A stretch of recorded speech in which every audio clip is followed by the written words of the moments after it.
Well, welcome to the class.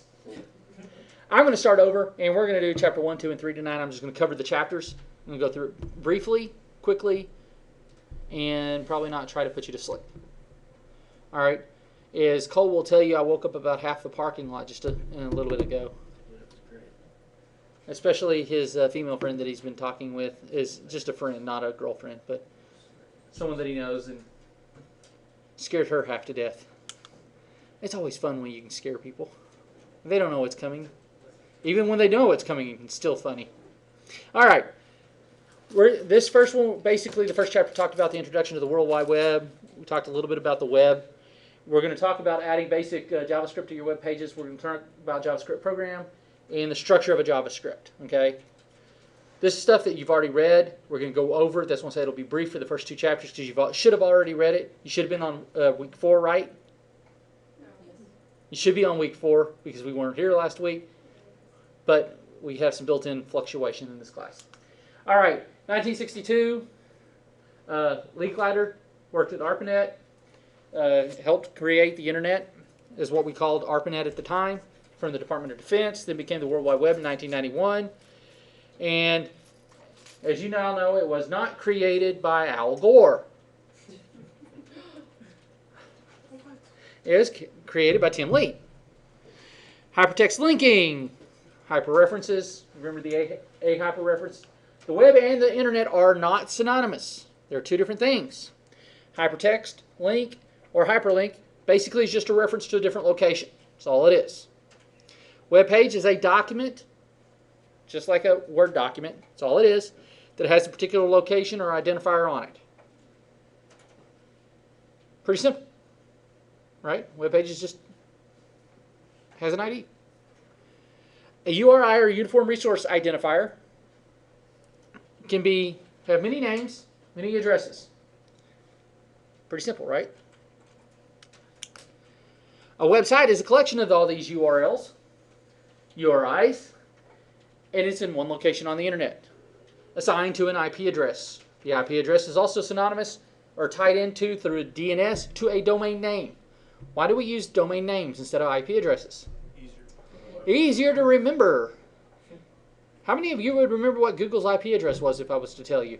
I think I know what it is. John, maybe you're the only one that does, because I don't even know it. I don't know. I think I saw it on an example once. We can ping google.com and it'll tell us, but that'll be about it. Web browser. All it is lets you see the web page, right? Y'all have done this. This is basic intro to computer stuff.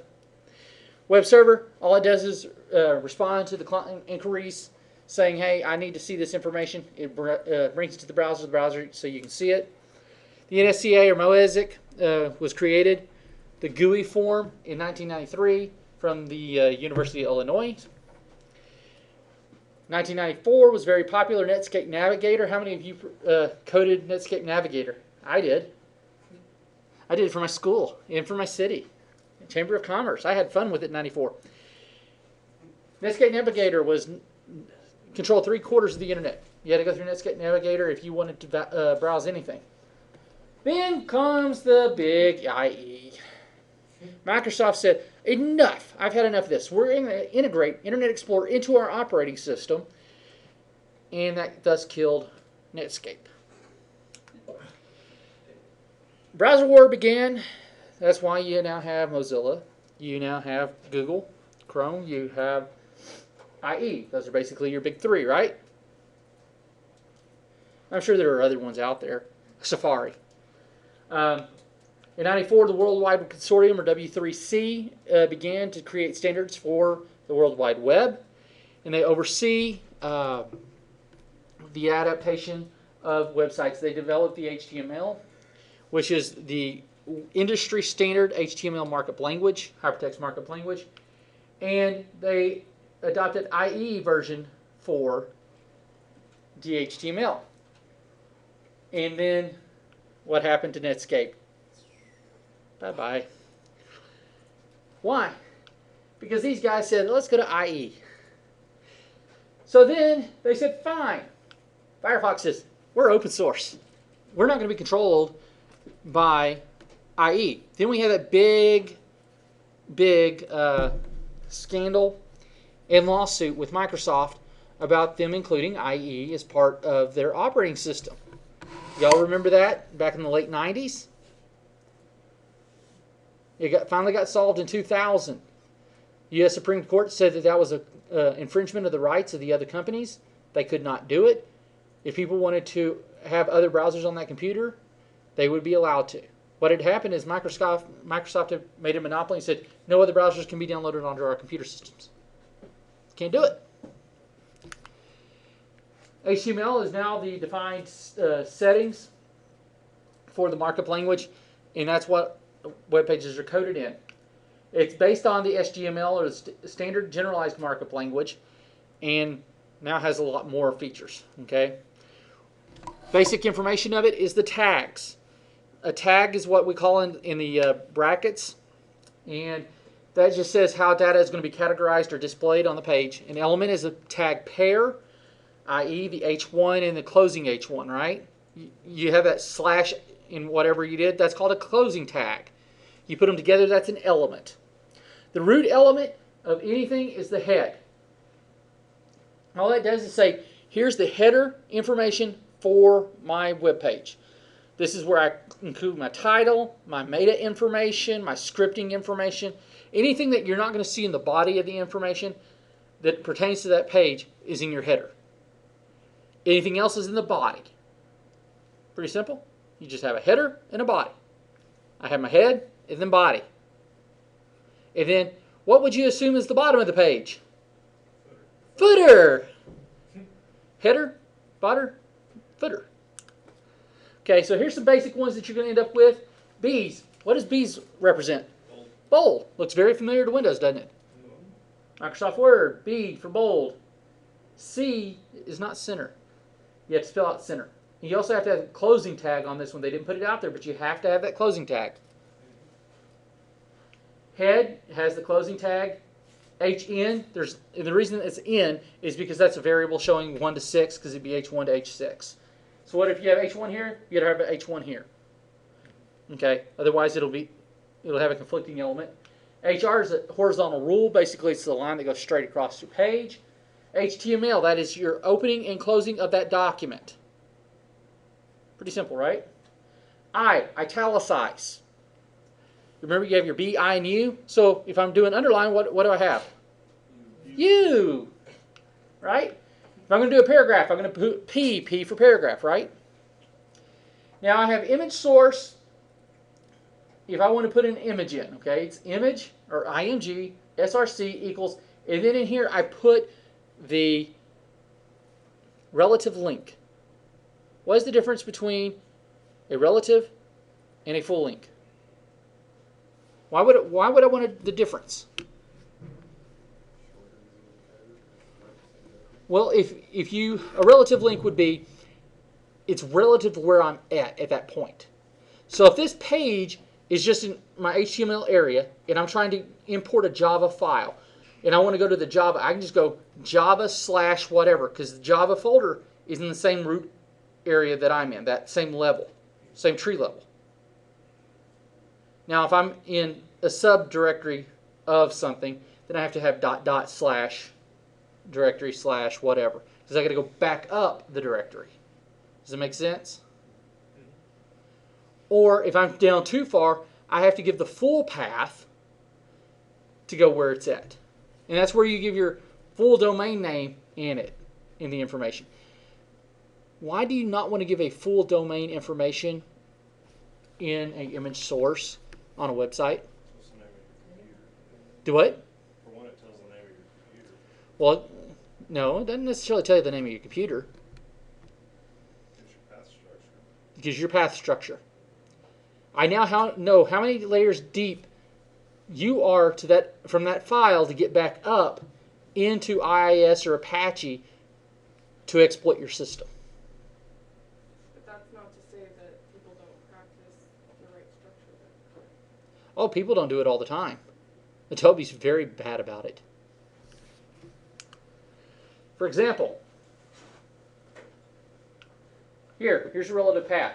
I for images / head1.jpg. I got my head1.jpg, right? or actually my head1.jpg. What if I put in here C:\/ da da da da da da da da da da da I, and then head? Well, guess what? If I'm on my local network, I just tell people where my directory is, because it publishes that whole thing. John, you look confused. Well, this is for an internet website, right? Right. So. Because what it is this is reading where this location, okay? Yeah. It's already internal to your site anyway. If I give a full path, it's still going to find it locally and display that information out. So is the name in this example is the name of the file I? Or the name No, of the no. directory I? No, it's a folder I with head1.jpg inside that folder. So basically what you're seeing is this HTML file, we'll just call it scw.html, right? We have a folder called I. And then we have our root folder, right? And then we have, so if I come into here, I'm on the same level as my FCW. So if all I'm doing is I'm coming in here to I, under I, I'm looking under here to find head1.jpg. It's not located in the same folder as my fcw.html. But it's on the same level. No, this is one level down, but in a different folder. The folder is on the same level as your HTML. Okay, all your web files will be here with your folders. Your JavaScripts, your images, any CSS? linked files will all be in a subfolder somewhere. Okay. Does that make sense? Yeah. Because you don't want them out here. So the HTML page is in the same directory as the I, That is correct. and head is in a subdirectory of I directory, That is correct. and that's where it lives. That is correct. Okay. Glad to clear that up. I saw you look like you were a Well, little... it just didn't make any sense why you were talking about if you put your entire path on there, then somebody in your local network could phone you. Yeah, well, no, they could see this entire structure. Let's say if I come out here, all you can see, that's the relative path, right? Yeah. Now, if I came out and said, IIS is pointing to this, is where my directory for my website is. Okay, for my default directory. Apache could do the same thing. When I refer to IIS, I'm also saying Apache. So, The web server. the web server itself. But it may be on C, users, docs,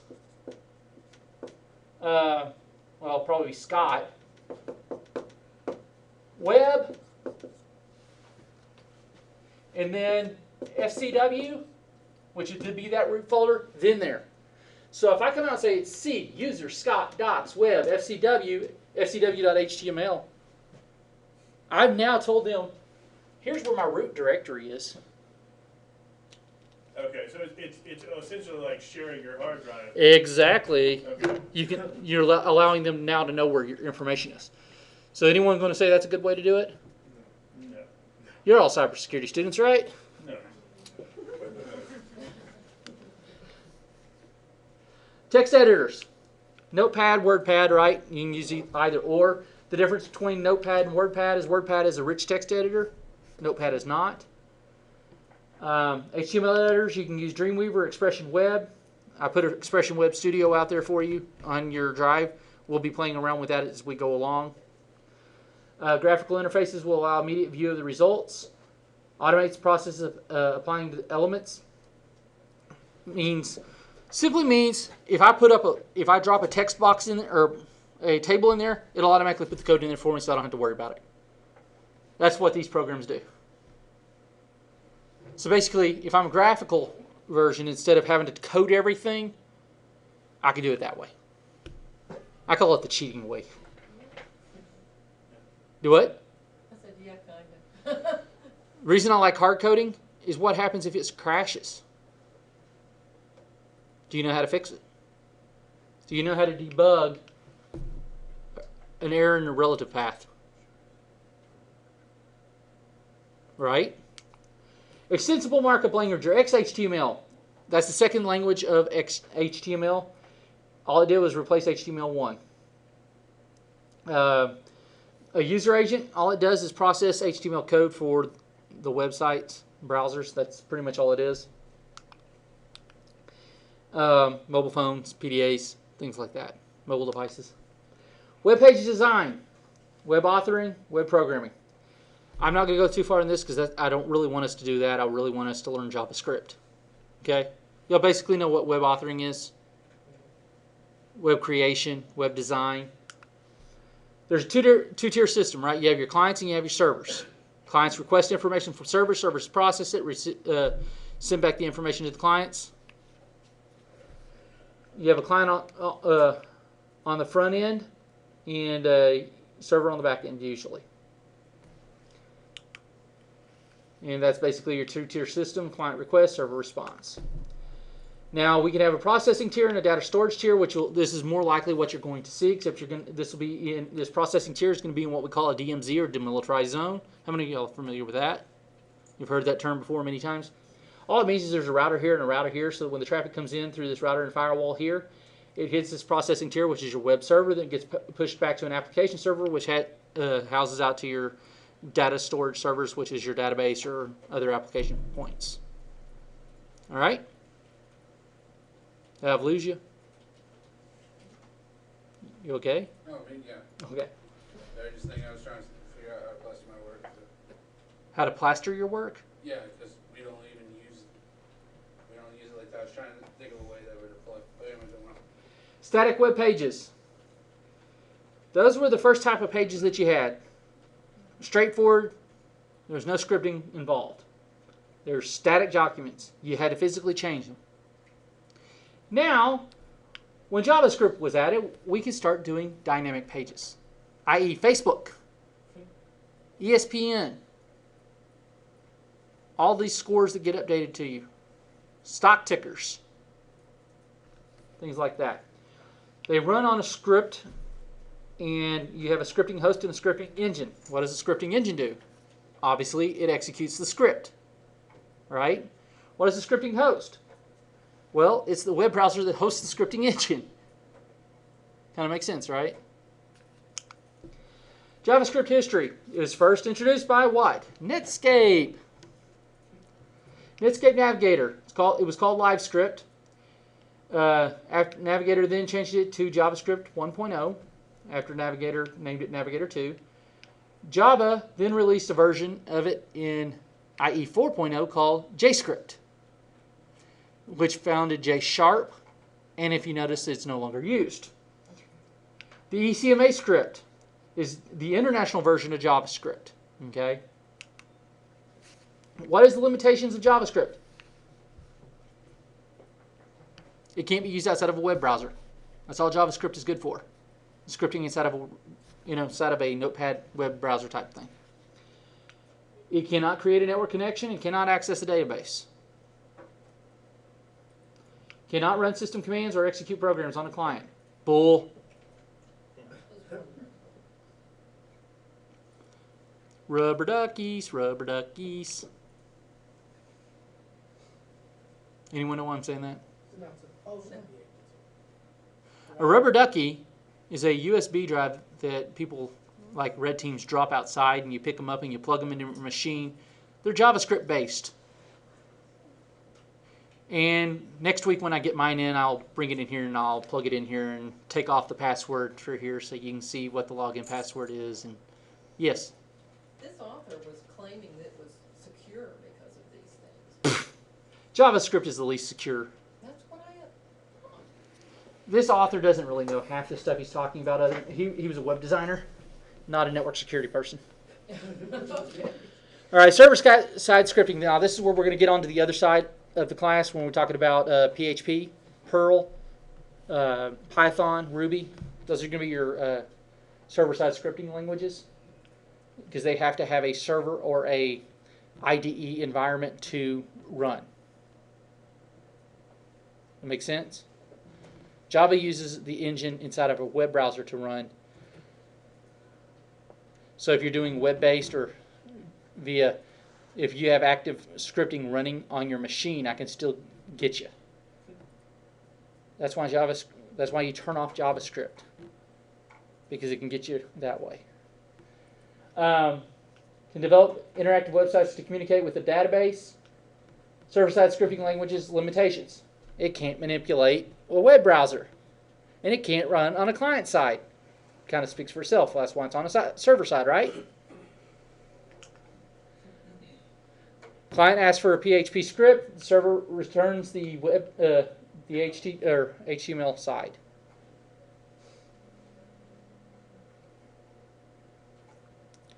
General rule of thumb.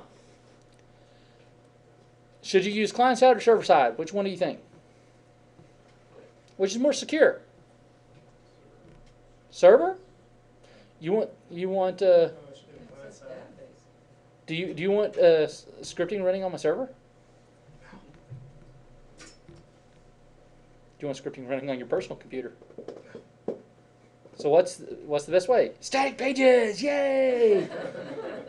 Okay, really, it's how much security do you want to risk?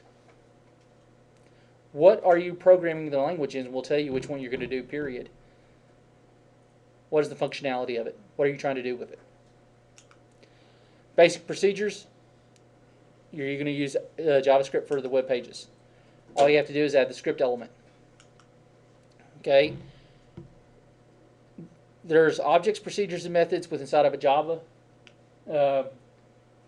And we'll get more and more specific as we go along. But the property, argument, and passing of arguments we'll get into a little bit later on. Okay. I'm just trying to give you an overview through this chapter. Document means this document we're talking about at this object. Okay, that's what document means. Write means I'm writing a statement. At that point, my cursor will end there. Write line with the LN means it will write to the end, and then it will come back to the next. My carriage return will take it back to the next line of that particular document. All right. Write line just adds that break. That's all it does. That's the difference between write and write line.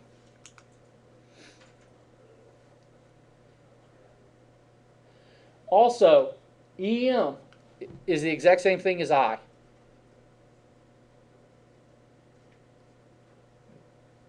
What is? EM, emphasize. Emphasize. EM.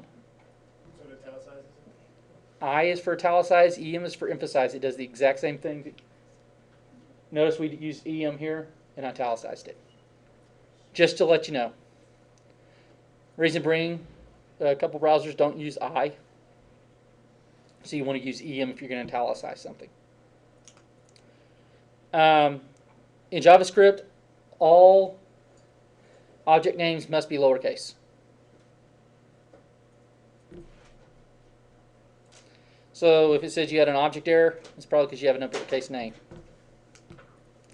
Comments will not print. So if you have a commented line, which is a slash asterisk, and then come down, you can write a paragraph and then do asterisk start or asterisk and slash.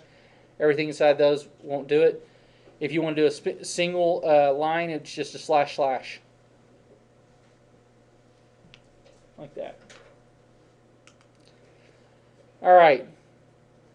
How you write a basic Java code, you start with variables. What are variables? Just identifiers for a value of some sort. Name rules and conventions. It must begin with an uppercase or lowercase ASCII letter, $, or an underscore. All variable names in JavaScript must contain that. It cannot contain a number to start with. Numbers, you can use them, but it cannot be the first character. You cannot put a space in a variable name. You can use underscore, but you can't. And you can't use reserved words. Why would you want to use a reserved word anyway for a variable? It'd be kind of redundant. Okay? These are the words you can't use.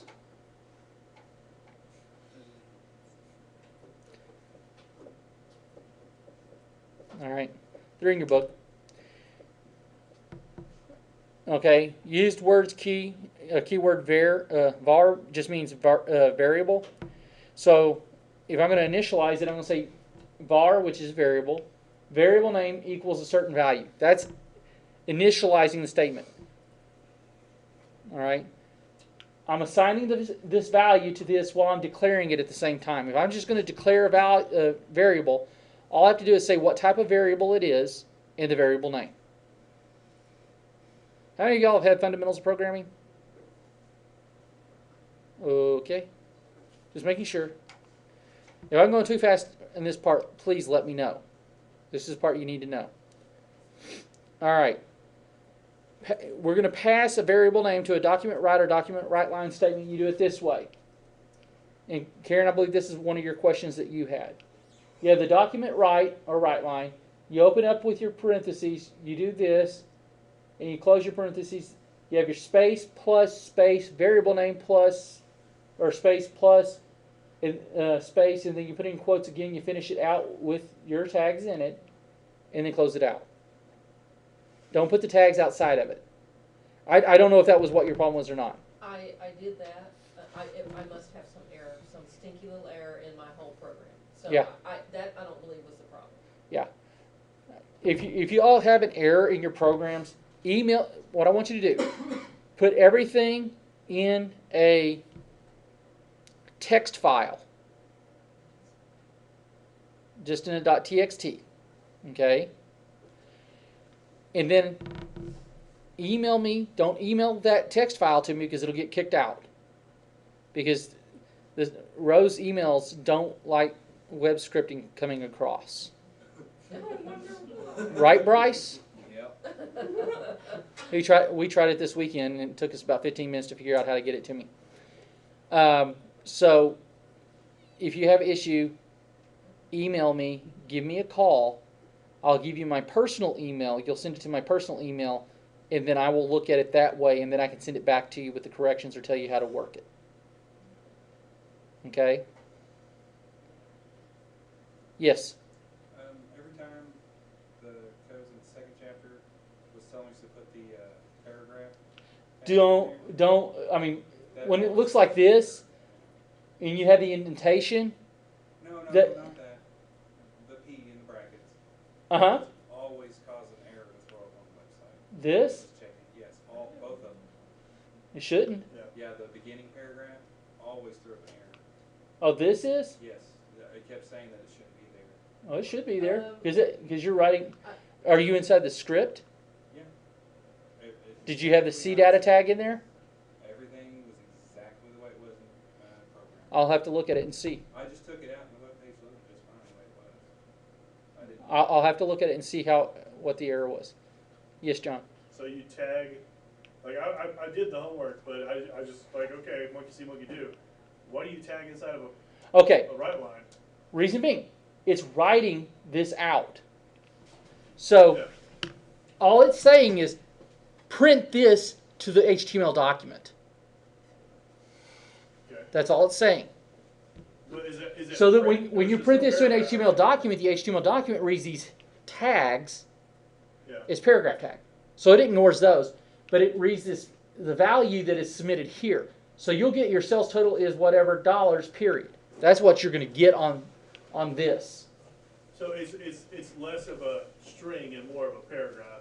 Right, you're writing it as a paragraph, but you're breaking in, putting the variable in it, the variable name inside of this written statement. So you're breaking the statement apart, putting a variable in the middle of it. Right. You But- concatenating. But your document name, that's the only way you can put the variable name in a HTML document. Or if you really want to make it simple, just write your paragraph and then stop it here. And then start your document right.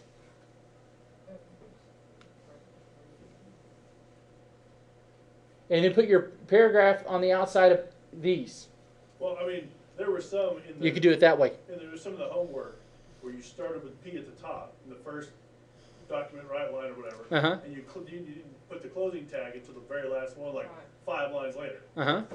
It worked. Yeah. I know it works. I just don't understand why it works. Okay. Because all you're doing is saying put all these 5 lines in a paragraph.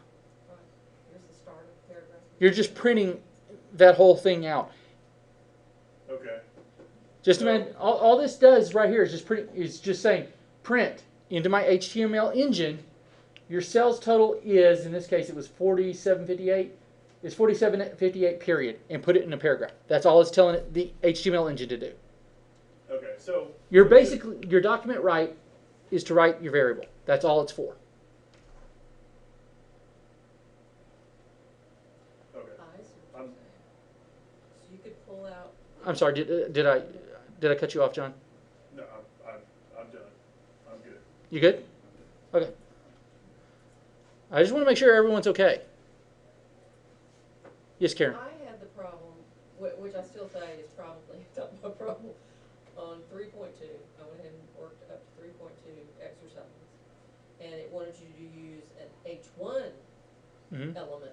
Oh, inside of a document, in the right? same place that paragraph element is, and I couldn't get it to work, but I'm convinced it's some quirky little thing that I haven't got in there, or I have something else. You know how that can be, and it throws It could all have off. been this author too. So He does put in some stuff.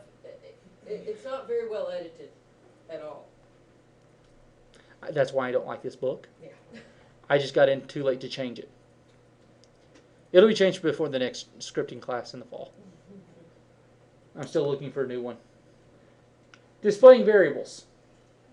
If I want to set specific variables like this, and then I'm going to document write it out just like this, it should come up to be the same thing.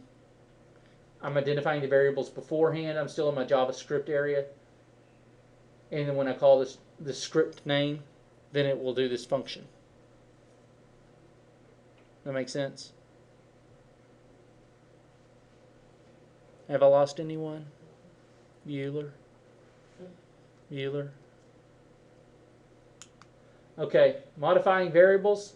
You can change variables value at any point in the script. Basically, ask a user for input. You can change that if you want. Your total sales are this. I'm going to change your shipping to this. Now I'm going to add your ad in there and then put it in here. Added your with your shipping. That make sense?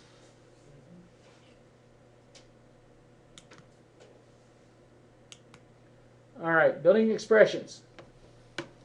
Literal value or variable, a combination of literal values, variable operators, and other expressions.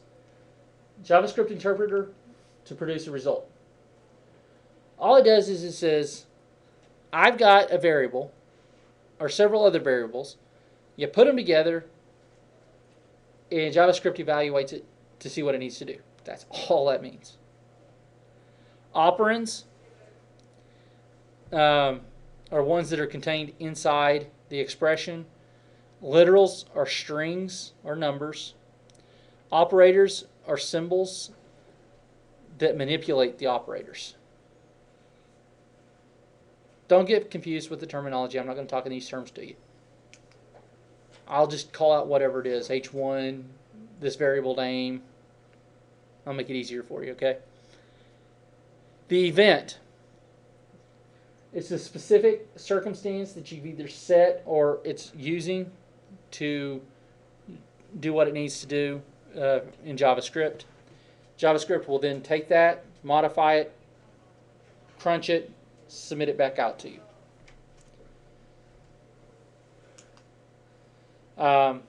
Different events, mouse out, mouse over, resets, on clicks, on blurs, on on hovers, on focus. Y'all probably seen those where you go up to a menu, you leave your mouse on there and it changes the color of the thing. That's a JavaScript. It just changes the color. That's an on focus.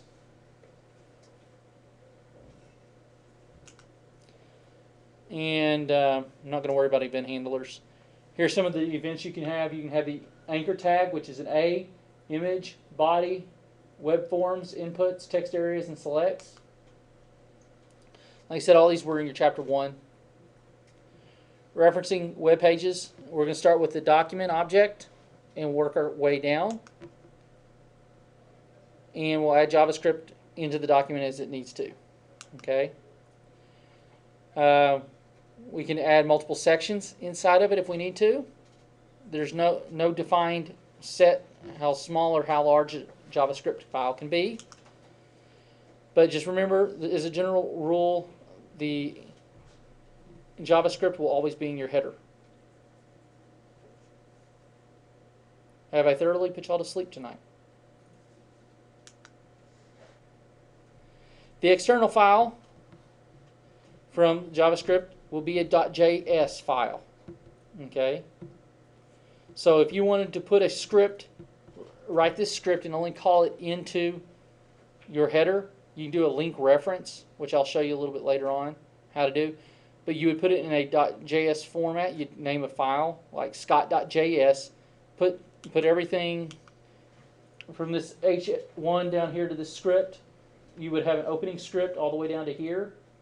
Well, I'm sorry, you have a script here and a script here. So you can put all this in that scott.js, put it in a JS folder like we had over here with the images, and all you do is link into that JS folder to call scott.js, and it will pull all this in to whatever page that you did. So that saves you, if you have that same script in multiple pages, instead of copying and pasting, you create it in just one source document, and that way you don't forget you have it in 6 different areas. You have to go edit all 6. You can edit in one area, and you're done. Does that make it easier? Okay. Validators. I want you to look up validator.w3.org this week. Go and look at validators and see what they do for you. All right. Basically, all it does is make sure that your website is validated, the code is correct. Remember we talked about character data versus parse character data, the difference between HTML and XHTML, the location of the file, whether you're going to parse it or not. You want to treat something as just character data, you have to enclose it in the CData. Is there any questions? I bored y'all to death enough? I know, Brittany. I know. My medicine wears off. Yes. You may cover it later, so it may not matter. Yes. But when we're talking about objects, and he got into the point where it's document, blah, blah, blah, blah, blah, Uh-huh. value usually, Right. I've got to get a better mental. We're going to cover that when I get into chapter 3. Okay. I'm not going to cover chapter 2 or chapter 3 tonight, considering class gets out in 25 minutes. So,